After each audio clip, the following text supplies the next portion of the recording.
దేవుని ఘనమైన నామమునకు స్తోత్రములు. ఈ వాగ్దానం వింటున్న మీకందరికీ మన ప్రభువును ప్రియరక్షకుడైన యేసుక్రీస్తు నామములో శుభములు, మా హృదయపూర్వకమైన వందనములు తెలియచేస్తున్నాం.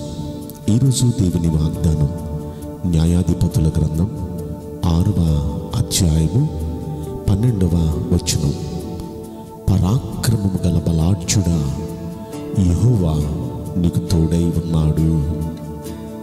ఈ వాగ్దానం వింటున్న మనందరి వెనుకడిలో మంచి దేవుడు నెరవేర్చునుగాక.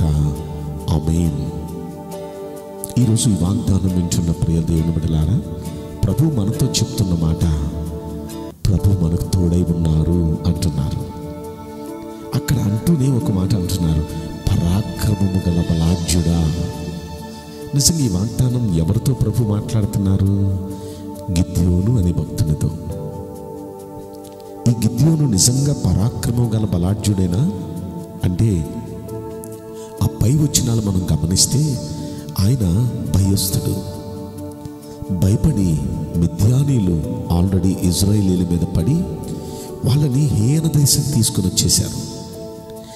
ఆ పరిస్థితుల్లో ఆ ఇజ్రాయేలీలోని ఎంత భయంకరమైన పరిస్థితి తీసుకొచ్చిన ఈ మిద్యానీయులకు భయపడి గిద్యోను గానుగులు చాటుకెళ్ళిపోయి అక్కడ గోధుమలను దొల్లగొట్టుకుంటూ ఉన్నాడు. అక్కడికి దేవుడు తన దూతను పంపించాడు. అక్కడి మాట అంటున్నాడు. అంటే ఒక భయంతో ఉన్న ఒక వ్యక్తి, ఒక పిరికితనంగా ఉన్న ఒక వ్యక్తి దగ్గరికి దేవుడు తన దూతను పంపించి అంటున్న మాట చూడండి, పరాక్రమము గల బలాఢ్యుడా, యెహోవా నీకు తోడై ఉన్నాడు. నిజంగా మనం బలహీనం కావచ్చు, మనం పిరికివారం కావచ్చు, మనం ప్రతి విషయంలో చూచి సమస్యలను బట్టి పరిస్థితులను బట్టి భయపడేవారం కావచ్చు. కానీ మన దేవుడు బలవంతుడు. ఆయన్ని నమ్ముకున్నాం కాబట్టి ఆయన అంటున్నారు, నేను నీకు తోడై ఉన్నాను. నువ్వు బలహీనుడివే కానీ నేను తోడున్నాను కాబట్టి నువ్వు బలవంతుడవు, నువ్వు బలవంతుడవు అంటూ ఒక మాట అంటారు చూడండి 16వ వచనంలో, నేను నీకు తోడై ఉందును కనుక ఒకే మనుష్యుని హతము చేసినట్లు నీవు మిద్యానీయులను హతము చేయుదువు అని చెప్తున్నారు. అంటే నేను నీతో కూడా ఉన్నాను కాబట్టి ఒకే మనిషిని హతం చేసినట్లు మిద్యానీయులందరినీ నువ్వు హతం చేయబోతున్నావు అన్నారు. ప్రియ దేవుని బిడ్డలారా, దేవుడు మనకు తోడుంటే ఇలాంటి శూర కార్యాలు జరుగుతాయి, ఇలాంటి గొప్ప కార్యాలు జరుగుతాయి. ఆయన అలనాడు గిద్యోనుకు తోడుండి ఏం చేశాడో మనందరికీ తెలుసు. అప్పటికి గిద్యోనుకున్న సైన్యం 32,000 మంది. 32,000 మందితో నేను బయలుదేరుతున్నానయ్యా, యుద్ధంలో నాకు విజయం ఇస్తానన్నాం.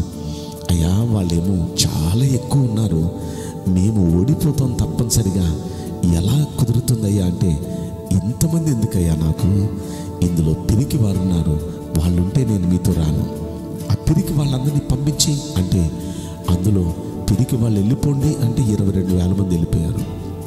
ప్రభువా ఇప్పుడు వస్తావా అంటే, లేదు లేదు లేదు, ఇందులో బద్ధకస్తులు ఉన్నారు, సోమరోళ్ళు ఉన్నారు, అలాంటి వాళ్ళు కూడా పంపించే అన్నాడు. వాళ్ళ నీళ్లు తాగించు, ఆ నీళ్లు తాగించేటప్పుడు సోమరి వారు బద్ధకస్తులు ఎవరో నీకు అర్థమయ్యేటట్టు నేను చేస్తాను, అలా అర్థమైన వాళ్ళను ప్రక్కన పెట్టి వాళ్ళని పంపించే అన్నాడు. ఇంకొక 9,700 మందిని దేవుడు పంపించేశాడు. 300 మంది మిగిలారు. 32,000 మందిలో 300 మంది మిగిలారు. అయ్యా 300 మంది మిగిలారంటే నేను వీరితో కూడా వస్తున్నాను, నేను మీకు తోడుగా ఉంటున్నాను. ఈ 300 మంది వచ్చిన శత్రువులందరి ముందు నిలుస్తారు, అంతే, యుద్ధం నేను చేస్తానన్నారు. గొప్ప దేవుడు, ఆయన తోడుగా వెళ్ళారు 300 మందికి. అద్భుతం ఏంటో చెప్పనా, ఈ 300 మంది దేవుణ్ణి పాడుతున్నారు, స్తుతిస్తున్నారు, బోర్లు ఊదుతున్నారు, ఆయన నామాన్ని గణపరుస్తున్నారు, దివిటీలు వెలిగిస్తున్నారు. అంతే వీరు చేసిన పని. యుద్ధం చేయలే వీరు, ఈ యుద్ధం దేవుడు చేశాడు వారితో. వచ్చిన శత్రువుల్లో ఒక్కడు కూడా ఇంటికి బతికి వెళ్ళలా. మిద్యానీయులందరూ హతులైపోయారు.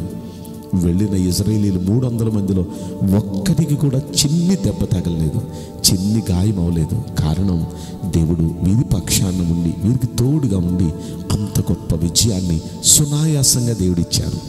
ఈరోజు ఈ వాగ్దానంలో నుండి ప్రభు మీతో మాట్లాడుతున్నారు. దేనికి భయపడుతున్నారు?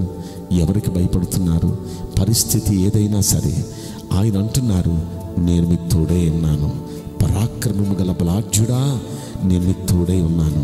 నేను మీకు విజయం ఇస్తాను. మీరు ఎదుర్కొంటున్న శోధనలన్నిటిపైన దేవుడు మీకు తోడై ఉండి విజయం ఇవ్వబోతున్నారు. మీకున్న అనారోగ్యం పైన దేవుడు మీకు విజయం ఇవ్వబోతున్నారు. మీకున్న ఆర్థిక సమస్యలపైన దేవుడు మీకు విజయం ఇస్తున్నారు. మీరు ఎదుర్కొంటున్న ప్రతి శోధన, ప్రతి సమస్య పైన దేవుడు మీకు తోడుగా ఉండి విజయం ఇవ్వబోతున్నారు. ధైర్యంగా ఉండండి, అధైర్యపడద్దు. మన దేవుడు మనతో కూడా ఉన్నాడు. ఆయన గొప్ప జయం మనందరికీ దయచేయునుగాక. ఆమేన్. నేను మీకోసం ప్రార్థన చేయబోతున్నాను. పరిశుద్ధుడా, ప్రేమగల యేసురాజా, మీ పరిశుద్ధ బంగారు పవిత్రమైన నామమునకు నిండు మనసుతో కోట్ల కొలదిగా స్తుతులు, స్తోత్రములు, వందనాలు చెల్లిస్తున్నాం. ఈ వాగ్దానం వింటున్న ప్రియుల జీవితంలో దయచేసి ఈ వాగ్దానం నెరవేర్చి కృప చూపించండి. ప్రభువా, మేము బలహీనులం, కానీ మీరు గొప్ప దేవుడు తండ్రి. మీరు మాకు తోడుగా ఉన్నారన్నారు. బలహీనులమైన మమ్మల్ని మీరు పరాక్రమము గల బలాఢ్యునిగా చూస్తున్నారయ్యా. ఎందుకంటే మీరు మమ్మల్ని అలా చేయబోతున్నారు. బలమైన కార్యాలు మీరు చేయబోతున్నందులకు మీకు కోట్ల కొలదిగా కృతజ్ఞత స్తోత్రములు చెల్లిస్తూ, ఇంకా నీ బిడ్డలందరినీ మీరు దీవించి ఆశీర్వదించమని ఈ కొద్ది మనవులు నజరుడని యేసుక్రీస్తు ప్రశస్తమైన నామములో మిక్కిలి వినయముతో ప్రార్థించి బ్రతిమలాడి వేడుకుంటున్నాం ప్రియ పరలోకపు తండ్రి. ఆమేన్. May God bless you all. Thank you.